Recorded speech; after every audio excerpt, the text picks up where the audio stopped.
आज हम बात करेंगे लग्न चार्ट के बारे में। कुंडली को देखने के लिए लग्न चार्ट समझना बहुत जरूरी है। जैसा आप देख पा रहे हैं कि इसमें 12 खाने हैं, अर्थात 12 भाव हैं।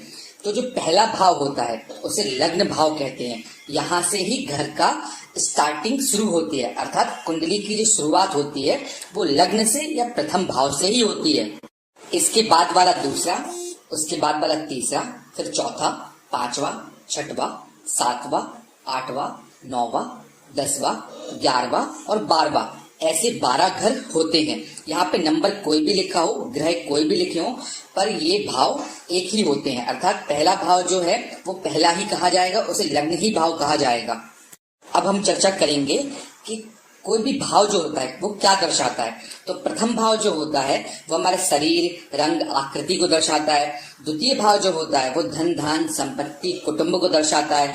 तृतीय भाव से हमारे छोटे भाई बहन से कैसे रिलेशन रहेंगे इसको दर्शाता है।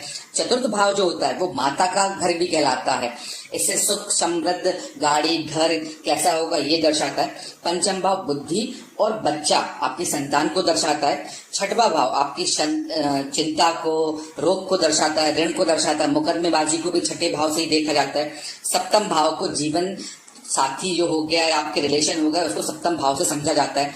अष्टम भाव आपकी आयु, मृत्यु और आकस्मिक धन लाभ को दर्शाता है। नवम भाव हमारा भाग्य दर्शाता है और हमारे धर्म को दर्शाता है।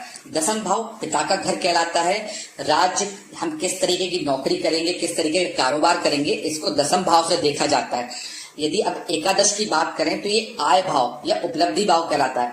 हमारी जो मनोकामनाएं पूर्ति होती हैं उसको भी 11वें भाव से देखा जाता है। और द्वादश भाव, इसे व्यय या मोक्ष का भी भाव कहते हैं। पर इसके साथ साथ कुंडली में इस भाव से विदेश यात्रा या विदेश सेटलमेंट को भी समझा जाता है। यदि आपको मेरा वीडियो पसंद आया हो तो प्लीज लाइक और सब्सक्राइब जरूर कर दीजिए। धन्यवाद।